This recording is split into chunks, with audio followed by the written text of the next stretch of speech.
पहाड़ों में हो रहे अनियंत्रित विकास, पेड़ों का कटान, पहाड़ों का कटान, नदियों पर अवैध अतिक्रमण, परियोजना में पर्यावरण कानूनों का उल्लंघन, प्रकृति के साथ इतना हस्तक्षेप किया गया कि अब प्रकृति हमें जवाब देने लगी है।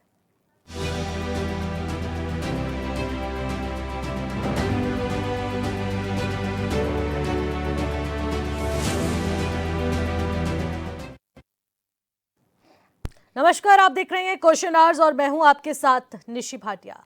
गलती से सीखना एक बार होता है, लेकिन बार बार दोहराई गई गलतियां खुद को और भी नुकसान पहुंचाती है और आगे बढ़ने का कोई रास्ता नहीं छोड़ती। और उत्तराखंड समेत तमाम पहाड़ी राज्यों के यही हाल है, जिस पर सुप्रीम कोर्ट ने जमकर फटकार लगाई। सुप्रीम कोर्ट ने चिंता जताते हुए असंतुलित विकास को संतुलित करने की योजना बनाने को कहा गया। साथ ही आपदाओं के कारणों का पता लगाने के लिए एसआईटी गठित करने की भी बात कही है और उनसे जवाब मांगा। मामला वाकई बहुत गंभीर है, लेकिन इसको लेकर अब सरकार कितनी गंभीर होगी, यह उससे भी बड़ा सवाल है। तो अब ग्राफिक्स के जरिए समझते हैं, विकास या फिर प्रकृति का विनाश। कई राज्यों को लेकर सुप्रीम कोर्ट की फटकार। पहाड़ी राज्यों में बाढ़ भूस्खलन पर सुप्रीम कोर्ट काफी सख्त हो चुका है। सुप्रीम कोर्ट ने हिमालय राज्यों में बाढ़ पर चिंता जताई है। सुप्रीम कोर्ट ने पेड़ों की अवैध कटाई की और इशारा कर दिया है, अब बाढ़ में बहकर आई लकड़ियां अवैध कटाई का सबूत है। सुप्रीम कोर्ट की तरफ से बात कही गई। सुप्रीम कोर्ट ने कहा कि पेड़ों की अवैध कटाई के कारण प्राकृतिक आपदाएं आती है, प्रकृति के साथ छेड़छाड़ की जा रही है, तो प्रकृति ही हमें जवाब दे रही है। पुरानी नदियों को बेचने में जिस तरीके से यहाँ पर बड़ा योगदान देखने को मिलता है, क्योंकि अतिक्रमण अवैध रूप से यहाँ पर चल रहा है। अब दूसरी तरफ भारतीय राष्ट्रीय राजमार्ग प्राधिकरण को भी नोटिस यहाँ पर जारी किया गया है। हिमाचल, उत्तराखंड, जम्मू कश्मीर, पंजाब को नोटिस जारी हो चुका है। ऐसे में मंत्रालयों और राज्यों को लेकर यहाँ पर जो नोटिस जारी हुआ है, ऐसे में 3 हफ्ते के भीतर इन्हें जवाब देना है।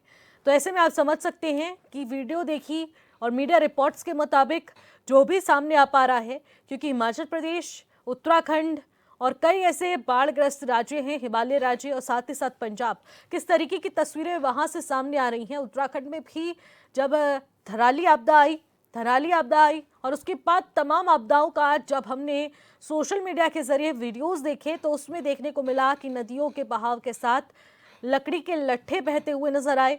और वही जो वीडियोस थे, फोटोज थे, वो सुप्रीम कोर्ट के संज्ञान में भी याचिकाकर्ता ने डाले, जिसके बाद सुप्रीम कोर्ट ने जब संज्ञान लिया तो उनकी तरफ से ये कहा गया कि आखिरकार जो ये लकड़ियों के लट्ठे तैर कर आ रहे हैं, इससे साफ पता चलता है, ये उसी बात का सबूत है कि आखिरकार पहाड़ों में अवैध रूप से पेड़ों की कटाई चल रही है और वो पेड़ों का कटान हो रहा है। उसी की वजह से ये पानी के बहाव के साथ लकड़ी के लट्ठे आ रहे हैं, जो कि एक बड़ा संकेत दे रहे हैं कि इसी वजह से प्राकृतिक आपदाएं आ रही है। क्योंकि प्रकृति से जब छेड़छाड़ होगी तो प्रकृति उसका जवाब जरूर देगी और वो वक्त बहुत करीब है।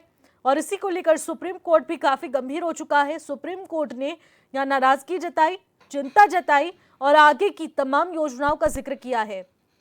पर्यावरण, वन, जलवायु और इसी के साथ ही साथ तमाम ऐसे चीजों को लेकर जो चिंता जाहिर करने की बात थी, सुप्रीम कोर्ट की ओर से की गई है। ऐसे में हिमाचल, उत्तराखंड, पंजाब, ये ऐसे अति संवेदनशील इस वक्त राज्य बने हुए हैं, जिसके चलते सुप्रीम कोर्ट काफी गंभीर है। बाढ़ में भारी मात्रा में जो लकड़ियां बहकर आई, उस पर ही खास तौर पर सुप्रीम कोर्ट का मेन फोकस रहा, जिसके चलते ये काफी हद तक साफ हो चुका है। सुप्रीम कोर्ट ने कहा कि विकास और पर्यावरण के बीच संतुलन बहुत ज्यादा जरूरी है। अनियंत्रित विकास जो पहाड़ों की ओर हो रहा है, वो किसी भी हद तक सही नहीं है। विकास के नाम पर जो भी कुछ हो रहा है, उसको संतुलित करने की अब बहुत ज्यादा जरूरत है। उत्तराखंड सरकार ने केंद्र से 5,702.00 बता दें कि करोड़ रुपए मांगे हैं सहायता राशि के रूप में। तो आप समझ सकते हैं कि आखिरकार करोड़ों रुपए सहायता राशि के रूप में मांगे जा रहे हैं। प्रदेश की हालत इस वक्त क्या होगी, क्योंकि इस बार आपदाओं ने भारी नुकसान राज्य को पहुंचाया है और जनहानि की बात तो क्या ही कीजिए, क्योंकि उसका कोई हिसाब नहीं है। पशु हानि की बात की जाए तो कोई हिसाब नहीं है, क्योंकि उसका नुकसान किसी भी रूप से भरा नहीं जा सकता। लेकिन जो संपत्तियों का नुकसान हुआ है, उसका ब्यौरा सरकार यहां देती नजर आ रही है। कहा जा रहा है कि सहायता राशि के रूप में इन क्षेत्रों को दिया जाए। और इसी के चलते अब उत्तराखंड में भी प्राकृतिक आपदाओं से जूझ रहे प्रभावित परिवारों को सहायता राशि मुहैया कराने के लिए केंद्र के पास बजट मांगने की यहां पर गुहार की गई है। अब पर्यावरण वन जलवायु परिवर्तन मंत्रालय को भी नोटिस जारी होंगे और आखिरकार कहां किसकी चूक रही, किसकी कमियां यहां पर रही हैं, उससे जवाब तलब किया जाएगा। इसको लेकर विशेष टीम बनाने की मांग की है जो जांच करेगी कि आखिरकार प्राकृतिक आपदाएं जो आ रही हैं उसके पीछे क्या कुछ कारण रहे हैं, आखिरकार किन कारणों के चलते ये आपदाएं आती हैं। जब पूरे प्राकृतिक यहाँ पर संसाधन हमारे पास उपलब्ध हैं, प्राधिकरण की टीमें हैं, केंद्र की तरफ से भी यहाँ पर हमारे पास सारी टीमें उपलब्ध हैं, सभी वो चीज़ें उपलब्ध हैं जिनसे बचा जा सकता है और कारणों को स्पष्ट किया जा सकता है, तो आखिरकार यहाँ पर इन आपदाओं से हुई हानि को हम कम क्यों नहीं कर पा रहे हैं, आखिरकार पहले से इसको लेकर योजना तैयार क्यों नहीं होती और आगे आने वाली ऐसी आपदाओं से क्यों बचने के लिए कोई प्लान तैयार नहीं किया जा रहा है। इन तमाम विषयों को लेकर इस बार सुप्रीम कोर्ट ने खुद दखल दी है, यानी कि सुप्रीम कोर्ट अब इस मामले के संज्ञान में आ चुका है और कहा जा रहा है कि अब इस मामले पर सख्ती बरती जाएगी। 3 हफ्ते का टाइम इन राज्यों को दिया गया है जिनसे जवाब तलब किया गया है, राज्यों को नोटिस जारी हो चुके हैं। अब इसी के चलते राज्य सरकार आखिरकार कब तक ये रिपोर्ट पेश करेगी, कब तक ये सारा ब्यौरा सुप्रीम कोर्ट तक पहुंचेगा, क्योंकि फोटोज, वीडियोस और तमाम सबूतों के माध्यम से और कितनी संपत्ति का नुकसान हुआ है, कहां कहां आपदाएं आई, सरकार का वहां क्या प्रयास रहा, सरकार ने किस तरीके से वहां पर बचाव कार्य चलाए, किस तरीके से वहां पर पुनर्वास की स्थिति उत्पन्न की है, आखिरकार क्या योजनाएं सरकार की तरफ से वहां पर उस वक्त तैयार की गई, वो महत्वपूर्ण रहने जा रहा है। और इस बार सारा ब्यौरा सुप्रीम कोर्ट तक पहुंचेगा और भारतीय राष्ट्रीय राजमार्ग आखिरकार कितने बाधित हैं और कितनों की मरम्मत होनी बाकी है, इन सब पर यहां पर बड़ा सवाल उठ रहा है।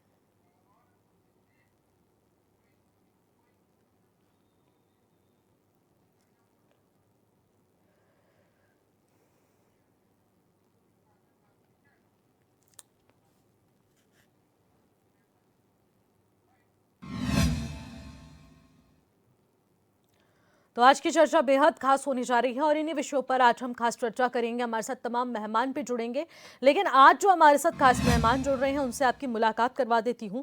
अंकेश भंडारी जो कि यूकेटी के प्रवक्ता हैं, वो इस वक्त हमारे साथ स्टूडियो से जुड़े हुए हैं। त्रिलोक चंद सोनी जी जो कि पर्यावरणविद हैं, वो भी इस वक्त हमारे साथ स्टूडियो से मौजूद हैं। और देखिए, जिस तरीके से आप लोग यहाँ पर लगातार प्रकृति को लेकर और उससे होने वाली हानियों को लेकर लगातार गंभीरता दिखाते हुए नजर आ रहे हैं, मैं आप लोगों को पहले तो चर्चा में स्वागत करूंगी। और त्रिलोक जी, आपसे एक बड़ा सवाल लेना चाहूंगी। देखिए, पेड़ों की अवैध कटाई से आपदाएं आई, सुप्रीम कोर्ट ने इसको लेकर चिंता जाहिर की है, आपका पॉइंट ऑफ व्यू क्या है? उत्तराखंड के दृष्टिगत आखिरकार क्या कुछ समस्याएं उत्पन्न हो चुकी हैं? हाँ बिल्कुल निशि जी, आप सही कह रहे हैं। इस देश की अगर मैं बात करूं तो यहाँ पर जो है कि 2 शक्तियाँ जो है कि बहुत शक्तिशाली हैं, जिनका अनुकरण हमको करना चाहिए। एक तो प्राकृतिक जो प्रकृति दे रही है, क्योंकि प्रकृति इतनी बड़ी सक्षम शक्ति है, उसके आगे किसी की नहीं चलेगी। और दूसरी शक्ति हमारे न्यायालय हैं, माननीय न्यायालय हैं, क्योंकि जिस तरीके से मानव ने अपनी उपभोगवादी प्रवृत्ति के कारण इन पर्वतीय अंचलों के पहाड़ी से छेड़खानी करने शुरू कर दी है, अंधाधुंध कोई उसके सुनने वाला नहीं है। तो प्रकृति बार बार चिता रही है। क्योंकि आप अगर उत्तराखंड का देखें तो 2013 से 2002 से लगा लीजिए आप, लगातार आपदाओं का जन्म हो रहा है। चाहे हम जो है कि केदारनाथ आपदा की बात करें, चाहे जोशीमठ की बात करें, चाहे पिथौरागढ़ की जो है कि मालपा की बात करें हम, चाहे धराली की बात करें, ये इस समय ही नहीं है, इससे पहले भी कई आपदाएं आ चुकी हैं। लेकिन दुख वहां पर होता है जब मनुष्य द्वारा, जो प्रकृति के द्वारा अपने मार्ग हैं, उन मार्गों को अवरुद्ध किया जाता है। हमारे यहां निशि जी कहते हैं कि जो खेत होता है, खेत में जो होता है कि ओड़ा होता, जब भाई बढ़ जाते हैं तो उसमें एक पत्थर लगा देते हैं, और वो पत्थर जब लगाते हैं तो इससे छोटा भाई का, इससे बड़ा भाई का बंटवारा हो जाता है। लेकिन अगर कोई उसको सराहता है, इधर उधर करता है, तो कहते हैं कि 12 साल बाद जो कि ओड़ा अपने जगहों में आता है। यही जो कि नदी के लिए भी कहते हैं, अगर नदी ने अपना मार्ग बदल दिया है तो निश्चित तरीके से वो 12 साल के बाद वो अपने मार्ग पे आती है। जब ये चीजें वो उस समय की हमारे पूर्वजों की भविष्यवाणियां हैं, जब हमारे पास संसाधन नहीं थे, जब हमारे पास ऐसे तकनीकी नहीं थी, तो इस तरीके से वो चिताया करते थे लोगों, तो भाई यहां पर नदी की मुहाना है, यहां से गदेरा आने वाला है। हाँ। ऐसे जगह हमको बसना नहीं चाहिए, क्योंकि कभी ना कभी जो है कि यहां पर से ये गदेरा विकराल रूप रखेगा और सीधा जो है कि जो हमारे मकान बनेंगे, आवास बनेंगे, जो हमारा यहां पर रहन सहन का वो प्रभावित करता। लेकिन निश्चित तरीके से जो है कि इन चीजों को नजरअंदाज किया जाता है और उसका खामियाजा यहां पर लोग भुगतते हैं। माननीय न्यायालय ने आदेश दिए हैं कि नदियों के किनारे आप मकानों को नहीं बनाएंगे, नदी से 200 मीटर की दूरी पे आप जो कि कोई कंस्ट्रक्शन का कार्य नहीं रूल्स हैं करेंगे, ये। हाँ। कोई कंस्ट्रक्शन का कार्य नहीं करेंगे। उसके बाद भी कई चीजें ऐसे हो रहे, आज भी वर्तमान समय में अगर इसका सर्वेक्षण किया जाए तो कई कार्य जो है कि नदियों के किनारे चल रहे हैं, उसका देखने वाला कोई नहीं है। ये कमियां कहां से हो रही? तो जब प्रकृति यहां पर इन पर आपदाएं कर देती है तो वो दोहरे लाभ से होते हैं। एक तो क्या कर लेते हैं कि वो जो अवैध रूप से उन्होंने जो है कि ये प्राकृतिक जो हमारे नदियों का मार्ग है वो बाधित किया है, दूसरी तरफ से अगर उनको हानि होती है निश्चित जी तो वो क्लेम के लिए तैयार हो जाते हैं। तो सरकार को उनको क्लेम नहीं देना चाहिए, क्योंकि भौगोलिक बनावट है। आप देखते हैं कि पर्वतीय अंचल हैं, हमारे अरब सागर से उठने वाले, हमारे जो है कि बंगाल की खाड़ी से उठने वाले जो हवाएं होंगे तो निश्चित तरीके से वो उठेंगे। जैसे जैसे वो ऊपर बढ़ते जाएंगे तो जो पर्वत घाटियां हमारे वहां संघनता का कारण वो बादलों का निर्माण करेंगे। जब बादलों का निर्माण करेंगे, सघनता होगी वहां पर, तो वो पानी के बूंद के रूप में, बारिश के रूप में बहेंगे और नीचे गिरेंगे। तो जो ढलान रूपी है तो निश्चित तरीके से अगर वहां कटान होते हैं तो जो जो आज कह रहे हैं ना बादल फटने के जैसा है, वो तमाम ना जाने कितने कुंटलों के साथ जो है कि वो रेत बजरी कंकड़ तमाम चीजें लेके आ रहे हैं। वही लेकिन यहाँ ना थोड़ा सी क्लैरिफिकेशन लोगों को नहीं है कि बादल फटना और हैवी रेनफॉल में क्या फर्क होता है, उसको जरा समझाएंगे त्रिलोक जी आप? बिल्कुल ये है कि जब जो होते हैं क्योंकि जब हैवी रेनफॉल होता है तो उसको बता दिया जाता है बादल फट गया है, तो आखिरकार ये मिसकम्युनिकेशन क्रिएट हो जाती है। मैं चाहूंगी कि आज आप हमारे साथ मौजूद हैं, थोड़ा सा डिफाइन करके बताइए कि इन दोनों में फर्क क्या होता है और इसको समझा कैसे जा सकता है। बिल्कुल ठीक कह रहे हैं निश्चित जी आप। ये है कि हम क्या करते हैं, जो हमने कहा कि जो नदी जो हमारे पहाड़ियां हैं, सघनता का जो जल चक्र कहते हैं हम, जल चक्र के कारण जो वाष्प उठता है तो वाष्प उपटने के बाद उठता है वो। लेकिन यहां पर क्या होता है कि जो हमारे पहाड़ियां हैं वो घाटी नुमा है और उन घाटियों में बादल फंस जाते हैं। और बादल क्या होता है कि लगातार फंसते रहते हैं, ऊपर से ठंडा होता रहता है, नीचे से गर्मी जाती है, वो बादल फंसता, वो इकट्ठा हो जाते हैं। जब इकट्ठा हो जाते हैं वो जो है कि मूसलाधार बारिश कर लेते हैं। और मूसलाधार जब बारिश करते हैं कुंटलों के हिसाब से, कि ये कह सकते पता ना कितने बौछार करते हैं, वो क्या करते हैं जब एक ही स्थान पर गिरना शुरू करते हैं तो वो क्या कर लेते हैं, वहां पर कटान शुरू कर देते हैं। और वो कटान शुरू होता है उसको हम बादल फटने की श्रेणी में रख देते हैं। लेकिन जब ये बारिश जो है कि फैल करके होती है तो वहां हम हैवी रेन कह देते हैं। बारिश तो हो रही है, लगातार हो रही है, लेकिन एक ही जगह में नहीं हो रही, कि क्या होगा, फैल करके हो रही है। क्योंकि बादल फटने की घटना पहाड़ों में क्यों कहते हैं कि पहाड़ों में हो रहे हैं, पहाड़ों में वीन होगा, घाटियां हैं, वहां लगातार करके। मैदानों में इसलिए नहीं सुनाई देती ऐसी घटना क्योंकि बादलें छट जाते हैं, फैल जाते हैं। तो वो फैलने के कारण क्या है कि वो लगातार बारिश क्या है दूर दरार तक करते जाते रहते हैं, तो वहां पर ऐसी घटनाओं का जन्म नहीं होता है। तो निश्चित तरीके से ये हमको देखना पड़ेगा कि वास्तव में किस तरीके के हमारे पहाड़ों की बनावट है। हमारे पहाड़ों के साथ जो जब भू सर्वेक्षण टीम आती है तो निश्चित तरीके से बड़े बड़े इंस्टीट्यूट के आते हैं, चाहे दिल्ली से या बाहर से आ जाते हैं, भूवैज्ञानिक आते हैं हमारे सर्वे करने के लिए, क्योंकि उन्होंने पढ़ा है उसके बारे। और उससे पढ़ने से हमारे पहाड़ी लोग कहते हैं कि पढ़ने से पहले भौगोलिक जो हम भ्रमण करते हैं उससे हम सीख लेते हैं। तो ऐसे स्थिति में जब भूवैज्ञानिकों की टीम आती है, हमारे स्थानीय स्तर के लोगों को भी उसमें साथ लेना चाहिए, क्योंकि उनको पता है उस स्थान को, क्योंकि बार बार वहां पर आपदा आती है, कब कब से वहां पर आपदा आएगी। तो निश्चित तरीके स्थानीय लोगों को जोड़ करके उस स्थान का भौगोलिक सर्वेक्षण किया जाता है और लोगों तो को जागरूकता पहुंचेगी, उनको भी इंफॉर्मेशन प्रोवाइड हो पाएगी कि आखिरकार क्या कुछ कॉन्सिक्वेंसेस होते हैं और किस तरीके से हैवी रेनफॉल और बादल फटने में डिफरेंस होता है और उससे कैसे हम लोग निपट सके। और दूसरी बात यह है कि जिस चीज पर हम सर्वे कर रहे हैं उसका जो कि बिल्कुल सही तरीके से मायना हमारे सामने आएगा। तो ये कार्य जो है कि सरकार को इस तरीके से करना चाहिए। पहाड़ी स्थलों के जो हमारे यहाँ के भूवैज्ञानिक है उत्तराखंड के, और विशेषकर जो हमारे ग्रामीण क्षेत्र के लोग हैं, उन ग्रामीण क्षेत्रों के लोगों को जो हमारे भूवैज्ञानिक के दृष्टि है, उन लोगों को ठीक है। जो कि बाहर से आने वाली टीमों के साथ सम्मिलित करें, हाँ। और तब पहाड़ों के जो संवेदनशील एरिया हैं उनको चिन्हित करें, और ठीक तब है। उनके साथ ग्रामीण लोगों का रहना जरूरी है। तो निश्चित तरीके एक हाँ। सुंदर सा हमारे सामने रिपोर्ट आएगी, और उससे हम सावधानी बरत करके देवभूमि उत्तराखंड के लोगों को एक सुरक्षित स्थान या उनको सुरक्षित किया जा सकता है। ठीक है अंकेश जी, मैं आपके पास आना चाहूंगी। देखिए, यहाँ पर बात उत्तराखंड राज्य की जा रही है, क्योंकि सुप्रीम कोर्ट ने जिन राज्यों को फटकार लगाई उसमें उत्तराखंड भी है, और उत्तराखंड के लिए काफी चिंता की बात है, क्योंकि यहाँ पर जिस तरीके से प्रकृति के साथ छेड़छाड़ हो रही है और असंतुलित विकास हो रहा है, अनियंत्रित तौर पर विकास हो रहा है, वो बेहद चौंका देने वाला है, और इससे लोग काफी ज्यादा डर चुके हैं। लेकिन मैं आपसे जानना चाहूंगी, जो अभी सुप्रीम कोर्ट ने बताया कि पेड़ों की कटाई हो रही है, इस वजह से आपदाएं आई हैं, इसको लेकर यूकेडी क्या कुछ परसेप्शन रखती है, और एक उत्तराखंड में रहने वाला व्यक्ति कितना ज्यादा चिंतित है इस विषय को लेकर? सबसे पहले निशी जी, मैं आपका धन्यवाद करना चाहूँगा जी। कि आज की डिबेट में आपने मुझे आमंत्रित किया, और तत्पश्चात मैं थराली और धराली और नंदनगर में आई हुई आपदा और पिथौरागढ़ में जो आपदा आई उसके कारण जो परिवार प्रभावित हुए उनके प्रति मेरी संवेदनाएं हैं सबसे पहले जी। और उसके बाद जहाँ तक बात आपने मुझसे कही कि ऐसी ने जो टिप्पणी की, क्योंकि इससे पहले भी आपने इसमें देखा होगा, इससे पूर्व भी इसमें हाई कोर्ट के भी आदेश आए हैं, सुप्रीम कोर्ट के भी आदेश आए हैं। उसके अलावा एनजीटी ने भी इसमें सरकार को एक गाइडलाइन दी थी। हाँ। उसके बाद भी जब पूर्वत की जो बीजेपी सरकार थी उसके द्वारा जब प्राधिकरणों का गठन किया गया, जिला प्राधिकरणों का गठन किया गया, और उसके बावजूद भी आज पहाड़ों में इस तरह की जो स्थितियां दिख रही है, जिस तरह से आपने, मैं अभी हालांकि रुद्रप्रयाग में एक होटल, एक वो बन रहा है, वहाँ पे धार्मिक स्थल बन रहा है, और 10 से 15 मंजिला है, वो नदी किनारे से लेके अलकनंदा से सटके बन रहा है। हाँ। और वो कौन लोग इन लोगों को बनाने के लिए परमिशन दे रहे हैं, किस प्रकार के लोग इनको परमिशन दे रहे हैं, सबसे बड़ी बात तो ये है देखने वाली।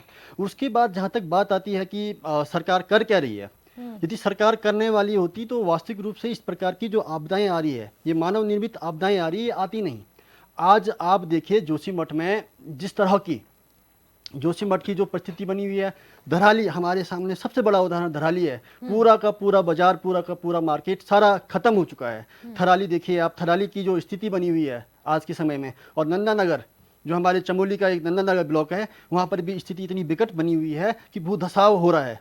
और वो भी जो पौराणिक जो मार्केट है, जो केंद्र बिंदु है, व्यवसायिक केंद्र बिंदु है, वो भी कहीं ना कहीं खत्म होने के कगार पे है। ऐसी स्थिति बनी हुई है, और यह स्थिति सरकार के द्वारा खनन माफियाओं को सहाय दे करके, जो भू माफिया हैं उनको सहाय दे करके, जंगल माफिया जो हैं, जिस तरह से पेड़ों की कटान की आप बात कर रहे हैं, ये लोग कौन कर रहे हैं, किसकी सहाय पे ये काम कर रहे हैं? ये सरकार की तो सहाय पे काम कर रहे हैं आखिरकार। आप देखिए खनन नदियों का जो आपने सीना चीर करके बेच दिया पूरा, और जिस तरह से बीजेपी ने तो ये धामी सरकार जो है, धामी सरकार में आप देखिए खनन माफियों की प्रिय सरकार है, जिसपे सीधा सीधा उनके तो अपने विधायक खुद कहते हैं। आपने देखा जैसे मुन्ना सिंह चौहान जी ने, इससे पहले जो सांसद हैं हमारे हरिद्वार से त्रिवेंद्र रावत जी कह चुके हैं। उसके इतर आपके ये जो अभी वर्तमान में वहाँ से किच्छा से विधायक, उधर से विधायक हैं कुमाऊं की साइड से, तो ध्यान नहीं आ रहा, नाम नहीं आ रहा मुझे याद, लेकिन उन्होंने भी अभी गंभीर आरोप लगाए हैं। हालांकि अभी की बात है ये, और जिस तरह से लगातार खनन के प्रति आवाज़ उनके खुद के ही अपने लोग उठा रहे हैं, तो ये कहीं ना कहीं सरकार की मंशा पर प्रश्न चिन्ह खड़ा करता है। और दूसरी बात, यूकेडी की बात आती कि यूकेडी क्या सोचती है। यूकेडी ने जब इस राज्य की अवधारणा की थी, जब इस राज्य को बनाने की बात की थी, तो यूकेडी का स्पष्ट मत था कि इस प्रदेश में छोटे छोटे जो डैम बनाए जाएं, छोटे छोटे वो बनाए जाए, ताकि जो आज जिस तरीके से ये बादल फटने की घटनाएं सामने आ रही है, जिस तरह से क्लाउड बस्टिंग की जो बात आ रही है, ये रोकी जा सकती थी। और दूसरी बात, जिस तरह से आपने एक असंतुलित विकास करके जो पर्यावरणिक जो पारिस्थितिक तंत्र है उसको आपने उसका बिना ध्यान रखे हुए आपने अनियंत्रित विकास कर दिया, पहाड़ों का ऐसा कटान कर दिया जहाँ की भारी मात्रा में एक तो भू कटाव हो रहा है, उसके बाद भूधसाव भी हो रहा है। आप देखिए एनएच देखिए आप, ऑल वेदर रोड आपने बनाई, लेकिन ऑल वेदर रोड में आपने वो सारे मानक ध्वस्त कर दिए। वो सारे मानक मन चाहे आपने उन मानकों को परित्याग करके उन मानकों का पूर्ण पालन न करते हुए आपने जो है उस रोड को काट करके जिस तरह से आज देखिए आप, चाहे आप कहीं भी जाइए, ऐसे ऐसे नए नए स्लाइडिंग जोन बने हुए हैं कि जहां पर आज उन रोडों पर यात्रा करना बहुत मुश्किल हो गया है। हाँ। बहुत मुश्किल। जैसे कि अभी आपने देखा होगा सिरोबगढ़ में इतना बड़ा डैम बना, इतना बड़ा स्लाइडिंग बना हुआ था पहले बिल्कुल से। चिंताजनक हालात अंकेश जी बहुत ज्यादा हो चुके हैं और इस पर ध्यान देने की सरकार को बेहद जरूरत है, और इसी को चिंता जताते हुए सुप्रीम कोर्ट ने भी फटकार लगा दी है, जो कि अपने आप में महत्वपूर्ण बात है। फिलहाल यहाँ एक छोटा सा ब्रेक लेंगे और ब्रेक के बाद लौटेंगे और इस चर्चा को आगे बढ़ाएंगे।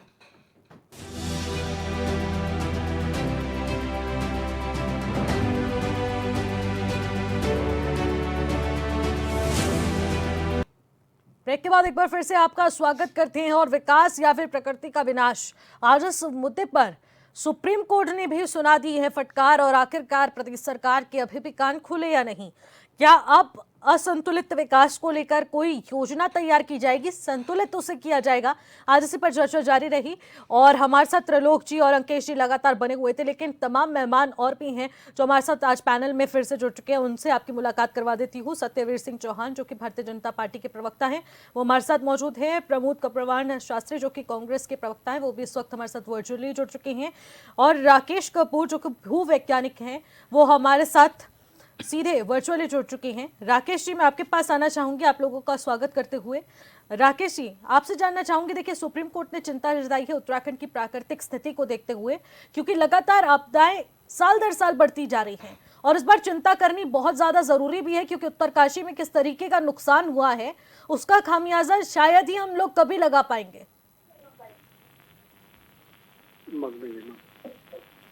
राकेश जी। जी जी।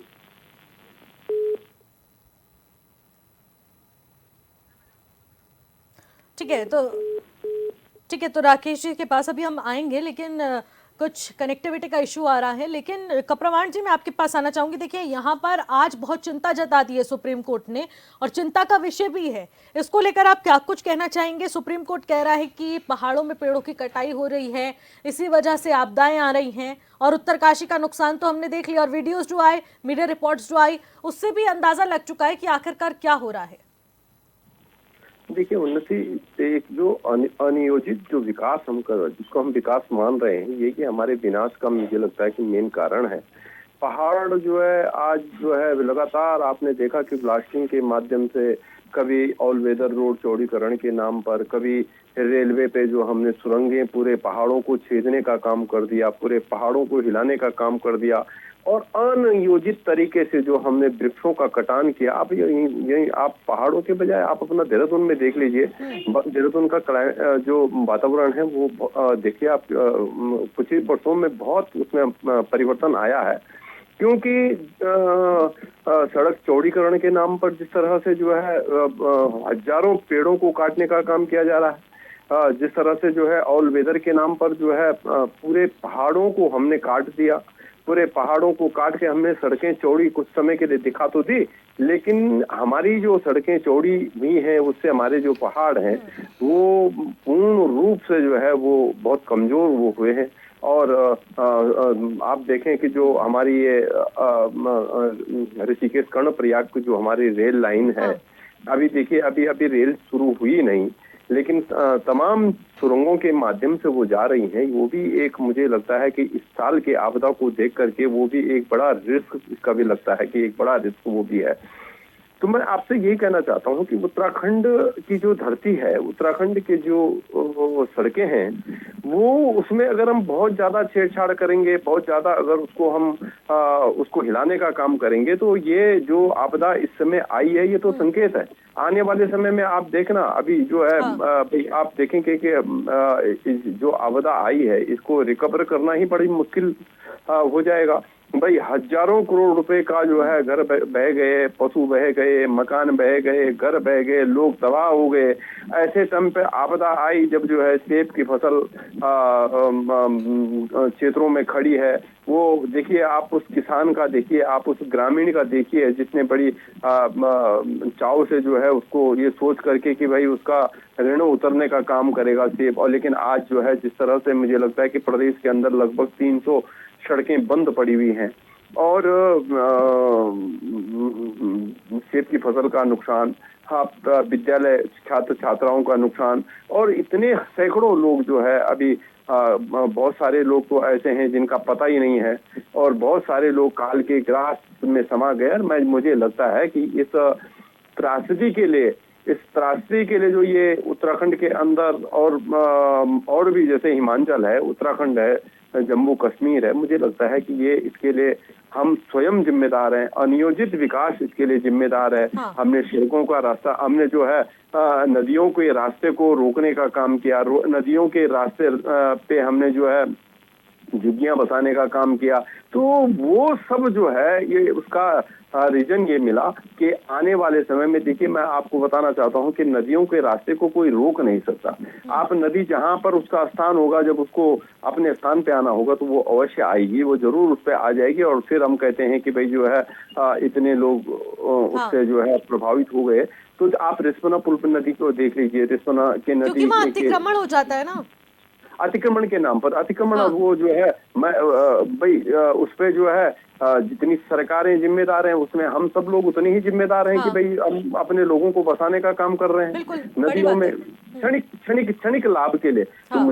मुझे ये लगता है कि अगर उत्तराखंड को बचाना है, उत्तराखंड, देखिए दूसरी बड़ी बात यह है कि मैं अभी बद्रीनाथ में गया, तो बद्रीनाथ में देखिए आप जो है बद्रीनाथ का जो स्वरूप है उसको बिगाड़ने का काम कर दिया भाई। वो जो मास्टर प्लान के तहत, आप बताओ कि बद्री केदार के जो तीर्थ पुरोहित हैं, वो हमारे यहाँ तो मुंडन तब करते हैं जब जो है बहुत अशुभ माना गया है मुंडन करना। तो वो जो है हाँ। अपने विरोध के स्वरूप जो है मुंडन कर रहे हैं गंगा जी के किनारे पे जा करके, और बहुमंजिली ठीक है। इमारतें बन रही हैं। जबकि मुझे ये लगता है, मैं बहुत ज्यादा भू वैज्ञानिक के बारे में मैंने बहुत ज्यादा मैं नहीं जानता, लेकिन हमने अपनी स्थितियां देखी हैं। पहाड़ के लोग हैं, हमारे घरों में जो है पहाड़ों में 2 मंजिले से 3 मंजिला मकान बनाना वर्जित होता था, और आज जिस तरह से बहुमंजिली जो इमारतें बन रही हैं, सीमेंट और कंक्रीट के जो हमने जंगल बना दिए हैं, उससे भी हमारे पर्यावरण के साथ साथ हमारी जो है प्रकृति हमसे रूठ रही है। ये देवभूमि उत्तराखंड जो है, हमारी जो नदियां हैं, हमारे जो देवस्थान हैं, वहां पर जो अनियोजित विकास के कारण आज ये त्रासदी हमारी हो रही है। और मैं ये कहना चाहता हूं कि ये त्रासदी को जो जिम्मेदार हैं, जो इसको जो है कुछ अपने निजी स्वार्थों के कारण जो इसको कर रहे हैं, लेकिन इसका तमाम जितना ठीकरा अगर किसी को के सर में फूट रहा है, अगर कोई इससे ज्यादा सबसे ज्यादा प्रभावित है तो वो पहाड़ के हमारे जो है सुदूर ग्रामीण क्षेत्र के हमारे लोग आज और जो है वही लोग हैं जो कि इससे परेशान होते हैं। जिनका जो है इतना भी दोष नहीं है, कतई भी दोष नहीं है। बस उनका दोष ये है कि वो अपने घरों में अपनी संस्कृति को बचाने के लिए, अपनी खेती को बचाने के लिए, अपने बगीचे को बचाने के लिए वो अपने गाँव में है।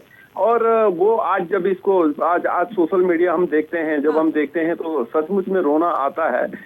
हिमाचल को देख करके, उत्तराखंड को देख करके, जम्मू कश्मीर को देख करके। और ये हमें समझना पड़ेगा, हमारी सरकारों को समझना पड़ेगा। इसमें हमें जो है, अगर ये अनियोजित विकास लगातार अगर चलता रहा, सिर्फ अगर 3 महीने 4 महीने ही हम इसकी चर्चा करेंगे, जब हम जो है नदी नाले हमारे आएंगे और फिर हम जो है ठीक है प्रमोद जी, ठीक है, मैं आपके पास आऊंगी आपके पास में। और बहुत महत्वपूर्ण बात आपने कही है और उस पर सरकार को सोचने की बहुत ज्यादा जरूरत है। सत्यवीर जी, आपके पास ही आ जाते हैं। सुप्रीम कोर्ट के फैसले को किस तरीके से सरकार देख रही है, और 3 हफ्ते का समय आप लोगों को दिया गया, अल्टीमेटम दिया गया है।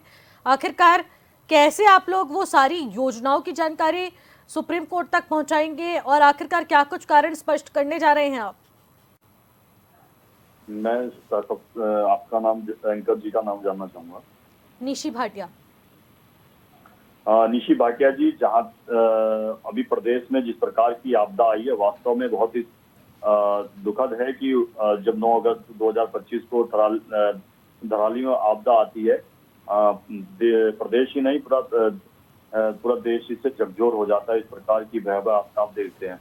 उसके बाद लगातार आपदा यहाँ पे आती रही, चाहे उत्तरकाशी डिस्ट्रिक्ट में धराली हो, चमोली में हो या थराली में हो। लगातार यहाँ आपदाओं का इस बार हमने देखा है कि इतनी बड़ी रूप में आपदा हमने देखने को मिली। ऐसा नहीं है कि उत्तराखंड के अंदर ही भाटिया जी आपदा आई है। तमाम वो प्रदेश है जहाँ पर इस प्रकार की स्थितियां बनी हुई है। हमारे जो नेटिव राज्य है, चाहे हिमाचल हो और हमसे यहाँ पंजाब हो। कल मैं देख रहा था कि केंद्रीय कृषि मंत्री शिवराज चौहान जी भी वहाँ पर देख रहे थे कि किस प्रकार से फसलों को नुकसान हुआ, किस प्रकार से लोगों ने अपने घरों को छोड़ के गए। इस बार का जो देखा है कि अलग से ही रुख देखा हमने कि बरसात में जो रुख लिया है, चाहे बादल फटना हो, हिमस्खलन हो, तमाम तरह की लैंडस्लाइड हो, बहुत सारी हमने इस बार सामना किया है, इन चुनौतियों का सामना किया है। मगर हमारी सरकार ने जो पहले से ही प्रबंधन किए थे, चाहे एनडीआरएफ हो, एसडीआरएफ हो, या जिले का आपदा प्रबंधन हो, या ग्रामीण आपदा प्रबंधन समितियां हो, या डीडीआरएफ हो, उन सभी के सहयोग से ये प्रयास लगातार जारी है कि वहां पर किस प्रकार से रिलीफ के कार्य किए जाए। हाँ, इतना जरूर है कि उत्तराखंड सरकार ने जैसे ही केंद्र सरकार से मदद मांगी, आदरणीय प्रधानमंत्री हो, चाहे पीएम आदरणीय प्रधानमंत्री का जो दायित्व बनता था, और गृह मंत्री जी का जिस प्रकार से यहाँ पर हमें सहयोग मिला, वो बहुत ही मुझे लगता है कि आवश्यक था, और उन्होंने पूर्ण रूप से सहयोग देने का काम किया। चाहे यहाँ पर 2 ऑल वेदर के हेलीकॉप्टर, चाहे MI-17 हो, या चिनूक हो, या अन्य जो राहत की सामग्रियां हैं, वो देने का भरसक प्रयास किया। लेकिन यहाँ पर सत्यवीर जी देखिए, एक बात उठाई गई है सुप्रीम कोर्ट की तरफ से। सुप्रीम कोर्ट के विषय पे भी आता हूँ। हाँ, नहीं, और मेरे को एक बात ऐड ऑन करनी है। उसमें कहा गया कि पहाड़ों में जो पेड़ों की कटाई हो रही है अवैध रूप से, वो सब हकीकतें मीडिया रिपोर्ट्स और वायरल वीडियोस के जरिए सामने आई, जब गंगा नदी में और तमाम नदियों में बहकर लकड़ी के लट्ठे आते हैं, और उसके बाद सरकार इस पर भी चुप्पी साधे हुए है। क्या हो रहा है पहाड़ पे, उससे बेखौफ है सरकार। भाटिया जी, मैं थोड़ा सा आपको बता देना चाहता हूँ, बरसात के समय या चाहे हमारा जब ये सर्दियों का समय होता है, जो उच्च हिमालय क्षेत्र है, बरसात में पेड़, हमारे जो नाजुक पेड़ होते हैं वो टूटते हैं, या जमीन पे खिसकने से भी पेड़ टूटता है। और जब सर्दियों का समय होता है, जब ऊंचे क्षेत्रों में बहुत ज्यादा बर्फबारी होती है, तब भी यहाँ पर पेड़ टूटते हैं। तो वो बरसात के समय जब अत्यधिक वर्षा होती है, तो वो गदरों में बह के आते हैं या नदियों में बह के आते हैं, तब वो बड़ा स्वरूप लेते हैं कि वो अपने साथ मलबा लाते हैं, तमाम तरह की स्थितियां उत्पन्न होती है। मैं स्पष्ट तौर से कहता हूँ, उत्तराखंड प्रकृति प्रेमी प्रदेश है। यहाँ पर हमने प्रकृति को बचाने के लिए, उसके संरक्षण के लिए, उसके संवर्धन के लिए निरंतर कार्य किया है। हमारा ही प्रदेश है जिसने चिपको आंदोलन से लेकर और हरेला पर्व की पहल की है। हम हर वर्ष हरेला पर्व के अवसर पर और तमाम, और यही नहीं, ये अन्य प्रदेशों में भी इसको उठाया है। आज उसका नया स्वरूप भी दिया गया है कि एक पेड़ माँ के नाम। उत्तराखंड में तो तमाम वो लगातार इतने पौधे लगाए जा रहे हैं, और वो बरसात के समय ही लगाए जा रहे हैं, जबकि वो उनका सूखने की जो ग्राफ होता है बहुत कम होता है। आज उत्तराखंड में बहुत बड़ी मात्रा में यहाँ पर पेड़, पिछले 10 वर्षों से हमारी सरकार ने लगातार काम करने का प्रयास किया है कि भाई यहाँ पर पेड़ों को लगाने का, और यहाँ पर बहुत उत्तराखंड में हरियाली का ग्राफ बढ़ा भी है, जो केंद्र सरकार की रिपोर्ट भी आई है। अगर आप प्रदेश की सरकार की जो रिपोर्ट है, उससे आप उतना मुझे लगता है कि ध्यान देने मुझे लगता है कि ना दोगे, परंतु केंद्र की जो रिपोर्ट आई है, स्वतंत्र रिपोर्ट आई है कि उत्तराखंड में जिस प्रकार से पर्यावरण की दृष्टि से हरेला पर्व को मनाया जा रहा है, और पिछले 10-1 वर्षों से या 7-1 वर्षों से जो काम किया जा रहा है, उससे यहाँ पर हरियाली का ग्राफ बढ़ा है, जंगलों का ग्राफ बढ़ा है। हमारी सरकार, जहाँ तक सुप्रीम कोर्ट का विषय है, हमने जितने भी विकास के कार्य यहाँ पर किए हैं भाटिया जी, वो हमने एनजीटी के नॉर्म्स के अनुसार या जितने भी अन्य एजेंसियां उनके नॉर्म्स के अनुसार यहाँ पर विकास के कार्य किए। एक नहीं हो पा रहा है, यही वाली दिक्कत आ रही है। सुप्रीम कोर्ट ने यही बताया कि पर्यावरणीय कानून जो होते हैं ना, उसका उल्लंघन किया गया है। सत्यवीर जी, सुप्रीम कोर्ट से बड़ा कुछ नहीं होता। मैं आपको तथ्य दे रही हूँ जो सुप्रीम कोर्ट ने कहा है, फिर आप मुझे कंक्लूजन दे दीजिएगा सत्यवीर जी, बस ये कंक्लूजन दे दीजिएगा, क्योंकि सुप्रीम कोर्ट ने कहा है कि यहाँ पर पर्यावरणीय कानूनों का उल्लंघन हुआ है, एनजीटी रूल्स का पालन नहीं हुआ है। तभी आपने देखा कि धराली में किस तरीके से नदियों के किनारे बसे लोग पूरी तरह से तबाह हुए, जब पीछे से इतनी तेज बारिश हुई और वो सारे फ्लड के चपेट में आए हैं। तो अब आप मुझे बताइए, ऊपर होटल्स खुल रहे हैं 3-3, 4-4 मंजिल, और अभी अंकेश जी ने भी बताया किस तरीके से डीएम ऑफिस वहाँ पर खुला है, और चिकित्सक वहाँ पर किस तरीके से काम कर रहे हैं, क्या कुछ चल रहा है अस्पतालों में। आप मुझे इस चीज़ के बारे में भी बताइए, आखिरकार किन नॉर्म्स के तहत यहाँ पर ये सब निर्माण कार्य हो रहा है, कौन देता है ये परमिशन। मैं एक भाटिया जी बड़ा गंभीरता के साथ एक विषय बताना चाहता हूँ। उत्तराखंड में बार बार ये विषय आता है कि उत्तराखंड के जो सुदूरवर्ती क्षेत्र हैं, जो कुछ गांव बचे हुए हैं, कि वहां पर सड़कें कब जाएगी। हम जितने भी नॉर्म्स होते हैं, उस नॉर्म्स का पालन करते हुए कार्य करते हैं। जब सड़कें बनती है, उसके बाद लैंडस्लाइड होता है, बहुत सारी बरसात के समय बहुत सारी चीज ऐसी दिक्कतें आती है। ऐसा नहीं है कि सड़कों के निर्माण के बाद ही लैंडस्लाइड होता है, हाँ। हमने थराली में देखा है, वहां तो किसी प्रकार की सड़कें नहीं थी, एक बादल फटता है, फिर ऊपर से मलबा आता है।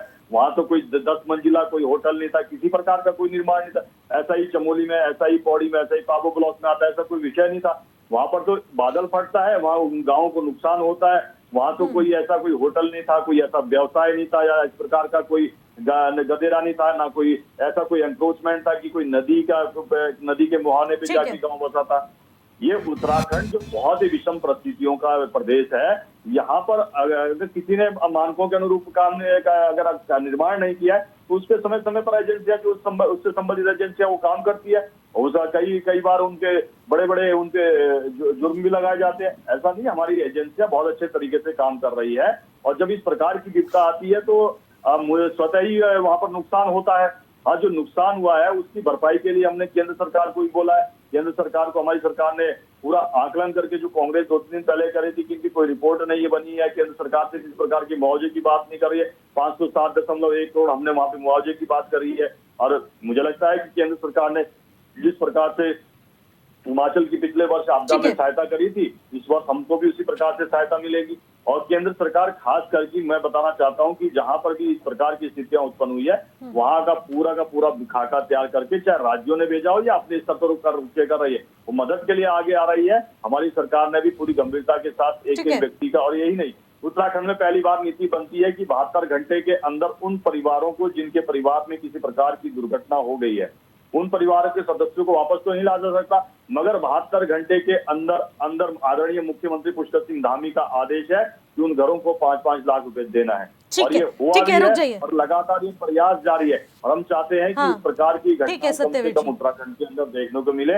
और हमारी हाँ। सरकार उन परिवार वालों के साथ निरंतर खड़ी हुई है। हमारे मंत्री भी, हमारे छोटा जनप्रतिनिधि भी उन परिवारों के साथ खड़ा है, उनकी संकट की घड़ी में खड़ा है।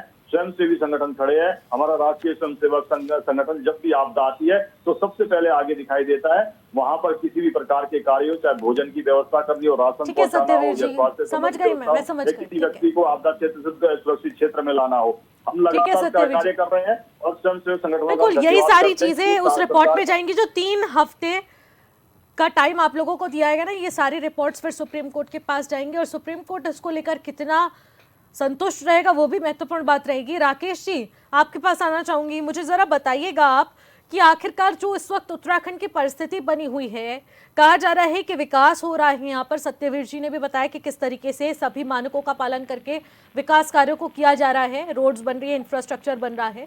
लेकिन आखिरकार सुप्रीम कोर्ट जब चिंता जताते हुए यहाँ सरकार को फटकार लगाता है, तो आखिरकार इसको विकास कहें या फिर विनाश कहें, क्या कहें?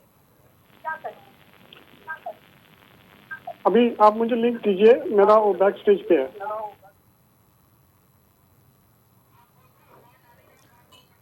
राकेश जी, आपको आवाज आ रही है? हाँ जी आ रही है। हाँ जी, आप बोलिए। हाँ देखिए, ऐसा है, ये बात बिल्कुल ठीक है कि पर्वतीय क्षेत्रों में जिस प्रकार की संरचना होनी चाहिए, जिस प्रकार की भूगर्भीय संरचना हमारे यहाँ मौजूद है, उत्तराखंड में हम लोग 13 नदियाँ और 3 प्रकार के बड़े पहाड़, greater Himalayas, middle Himalayas, lesser Himalayas and Himalaya ji. इन सब में बहुत सारे लिनियामेंट्स, जिसको आप जियोलॉजिकली कहते हैं, इनको हम फॉल्ट्स कहते हैं। ग्रेट हिमालयन फॉल्ट है, मिड हिमालयन फॉल्ट है, एमसीटी है, फिर उसके बाद एमबीएफ है, उसके बाद ट्रांस यमुना फॉल्ट है। तो सब जितने फॉल्ट्स हमारे यहाँ मौजूद हैं, अभी आप ये, मैं बंदोबस्त से सुन रहा था, उन्होंने कहा कि सरकार बहुत अच्छा काम कर रही है इस दृष्टि में। और मैं ये आपको बताना चाहूँगा कि अगर सरकार इस तरह से बहुत अच्छा काम कर रही है, बहुत अच्छी बात है, परंतु वो चीज़ धरातल पर कहाँ है? आप 2013 में केदारनाथ की जो आपदा आई, उससे हमने क्या शिक्षा ली? हाँ, ये अपने आप में महत्वपूर्ण बात है, क्योंकि केदारनाथ में जो आपदा आई थी, उसी क्षेत्र में आज भी, आज मैं कल एक वीडियो देख रहा था नारायण बगड़ का, पिंडर नदी का, उससे ऊपर, उससे पहले धराली हो गया, फिर थराली हो गया, फिर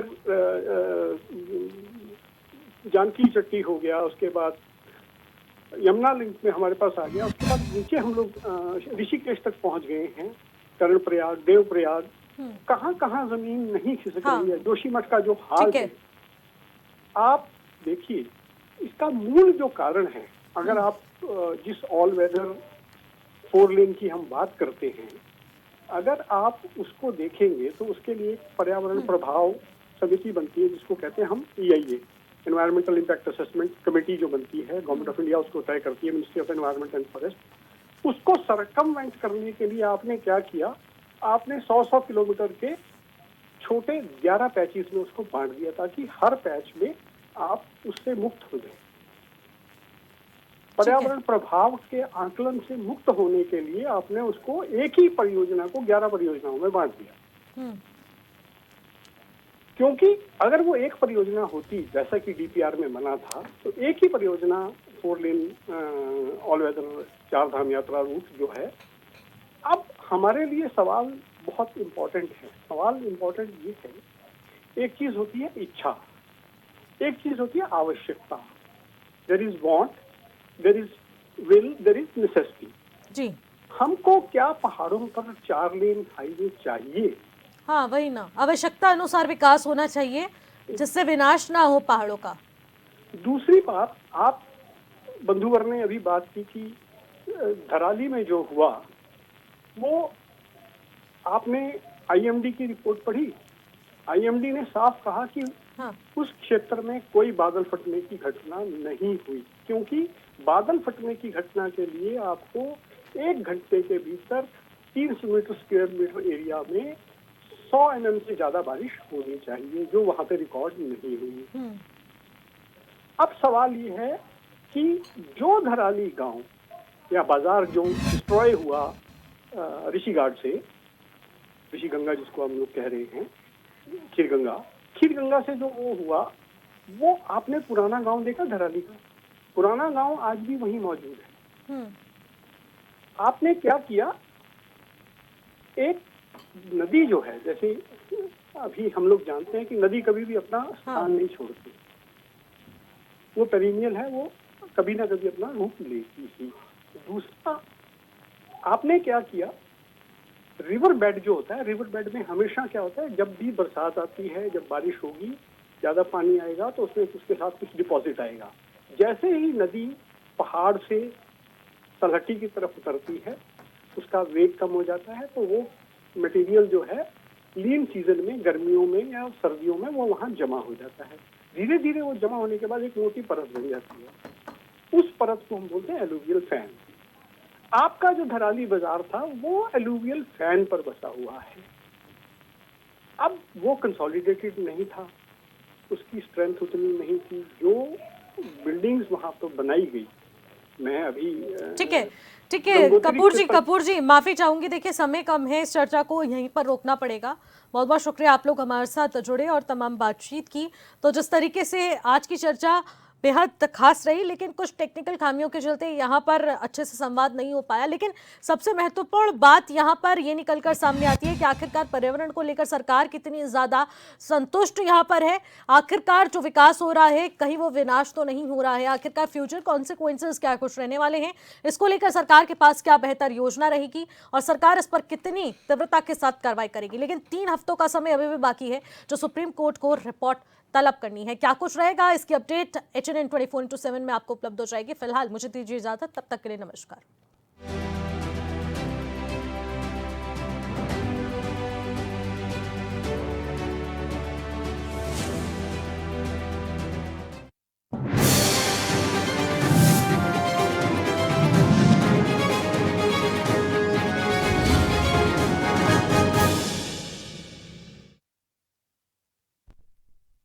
लोग सेहत बनाने